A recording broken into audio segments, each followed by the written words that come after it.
Hello everybody, in this topic we will discuss the default constraint and how it can be applied. Default constraints specify a default value for a specified column when no value is specified by the user. Default constraint can be added when creating a table or after a table has already been created. Example, if we were to create a table using default constraint, I would type create table, the name of the table, which in this case I'm using student, parenthesis.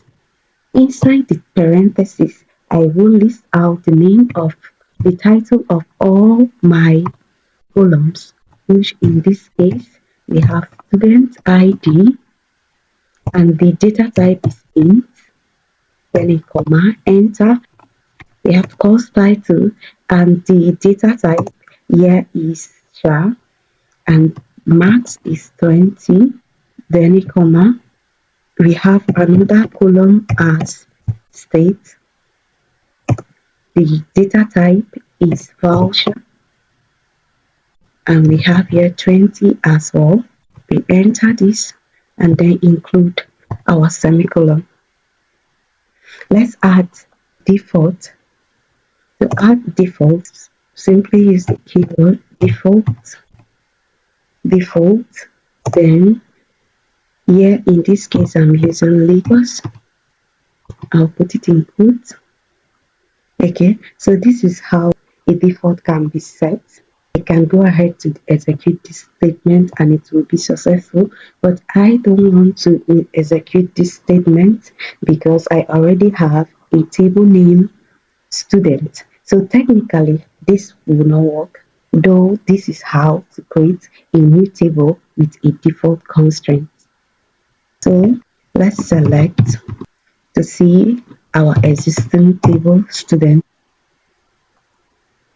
So this is our already existing table, and now I want to add this constraint default to this existing table. I will type alter table, the name of the table, student, alter, name of the column. I want to add default to state, set default, and then I'll include what I want to use as my default, Lagos, and then a semicolon showing that my statement is complete.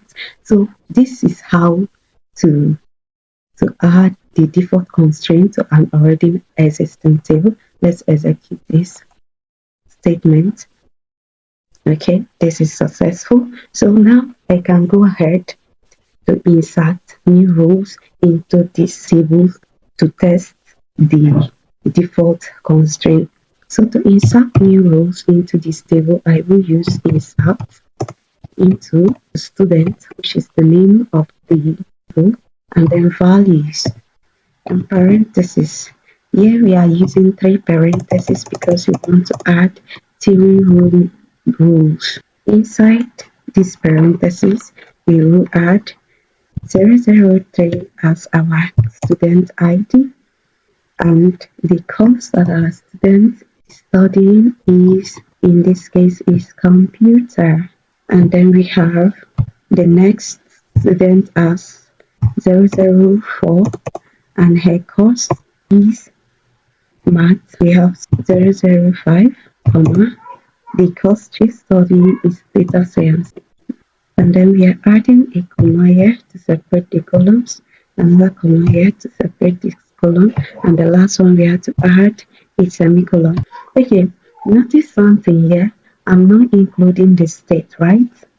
That's because we are using a default constraint and it will automatically include state for us. We execute this statement.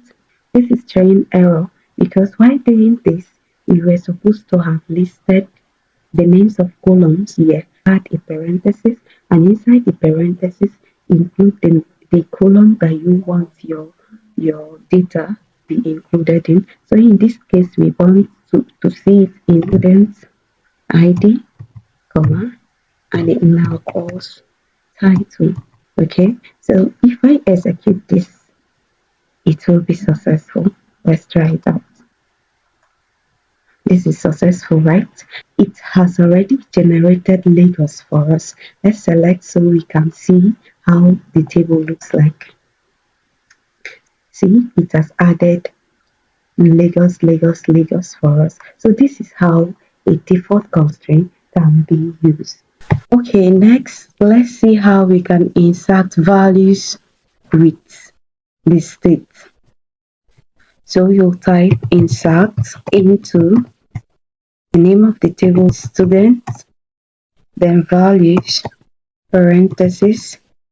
Let's insert like 3 rows at a time. Our student ID here is 006.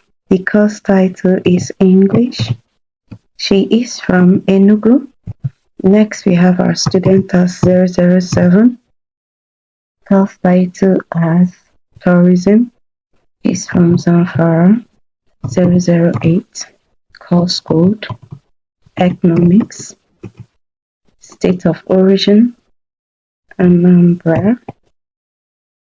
Then a semicolon. So we can execute this statement. It's successful.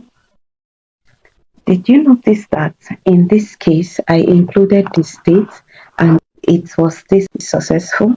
In conclusion, what this constraint means is that if you have your value, it will generate your values, but in case you don't have, it will as well generate what you programmed as your default. Let's select and see what our table looks like. Select all from students.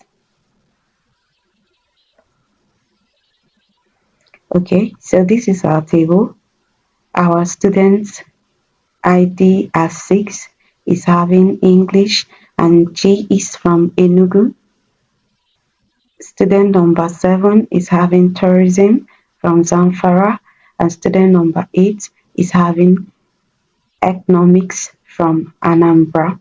So these are the different ways you can always use your default constraint. Thanks so much for watching this video. Please do well to subscribe to our channel so you can always get notification each time we upload a video. Thank you. Bye bye.